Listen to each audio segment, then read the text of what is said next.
हमारा पंचायत जब तक स्वावलंबी नहीं बनेगा तब तक हम आत्मनिर्भर भारत और विकसित भारत की कल्पना नहीं कर सकते। इसलिए पंचायतों को सुदृढ़ करने के लिए कई योजनाएं उन्होंने चलाई। उसमें एक योजना पारदर्शिता भी। पारदर्शिता पंचायतों को बरतनी होगी। जो भारत सरकार पैसा देती है उसका जो एक्सपेंडिचर है, उसका यूटिलाइजेशन सर्टिफिकेट है, उसमें जो ट्रेनिंग के लिए हम पैसा देते हैं, ये सारे चीज पर अगर आप पारदर्शिता नहीं बरतेंगे, यूटिलाइजेशन सर्टिफिकेट केंद्र सरकार को नहीं प्राप्त होगा तो हम राशि कैसे रिलीज कर सकते हैं। उसको भी केंद्र की सरकार को भी कई वित्तीय बंधनों के साथ जुड़ा है। अब अभी फाइनेंस मिनिस्ट्री ने एक स्पर्श मॉड्यूल बनाया। उस स्पर्श मॉड्यूल के माध्यम से आपको अपलोड करना है, उसका जो रिक्वायरमेंट्स है उस रिक्वायरमेंट्स को आपको उसमें अपलोड करना है, तभी निधि जारी होगी। हम उम्मीद करते हैं, जैसे माननीय सदस्य ने तमिलनाडु की बात की, हम इनको बताना चाहते हैं कि आपके राज्य से यूटिलाइजेशन सर्टिफिकेट इस जुलाई महीने में आया है। अब जुलाई महीने में आया है तो हम उसको एग्जामिन करेंगे। Shashid. Thank you very much, Mr. Chairman. I've read the Honourable Minister's reply, and he mentions the Samarth scheme, which is a Panchayat portal, a dedicated digital platform. The problem is, according to the information we've been able to collect, sir, a large number of states do not have an online system for updating and recording land ownership. So the first problem is, you expect them to benefit from a portal. There's not only Samarth, there's also the Swamitva, the survey of villages and mapping with improvised technology.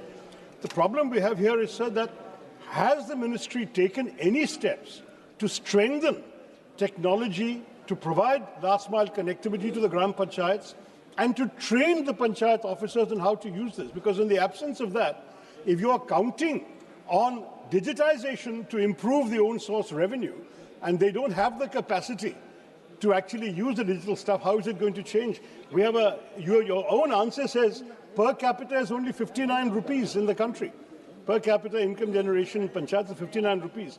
If you realize we have 2.25 lakh gram panchayats in the country, that's literally half a lakh a year coming to these panchayats. So make it easier for them by giving them systematic training from the central government. Not every state is equal. We're okay in Kerala, but in many other states there are problems, sir. Thank you, Mr. Speaker.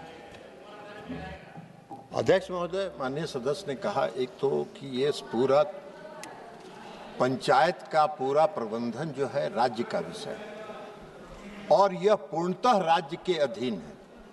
केंद्र सरकार वित्त आयोग की अनुशंसा पर राज्यों को राशि देती है, राज्य अपनी राशि राज्य अपने पंचायतों को देते हैं। पोर्टल की भी सुविधा है। क्षमता निर्माण के लिए प्रधानमंत्री जी के और राष्ट्रीय ग्राम स्वराज अभियान हम लोगों ने चलाया है। उस राष्ट्रीय ग्राम स्वराज अभियान के तहत हम लोगों ने कई ट्रेनिंग्स के प्रोग्राम, ताकि जो पंचायत के प्रतिनिधि हैं, पंचायतों में जो अधिकारी हैं, पदाधिकारी हैं, उनका भी कैपेसिटी बिल्डिंग कैसे हो, इसके लिए IIM अहमदाबाद के साथ एक मॉड्यूल भी बनाया गया है। उस मॉड्यूल को हम लोग राज्यों को भेज रहे हैं। हम मास्टर ट्रेनर्स को ट्रेंड कर चुके हैं, राज्यों को भी ट्रेंड, लेकिन ये सारा काम तो करना है राज्यों को।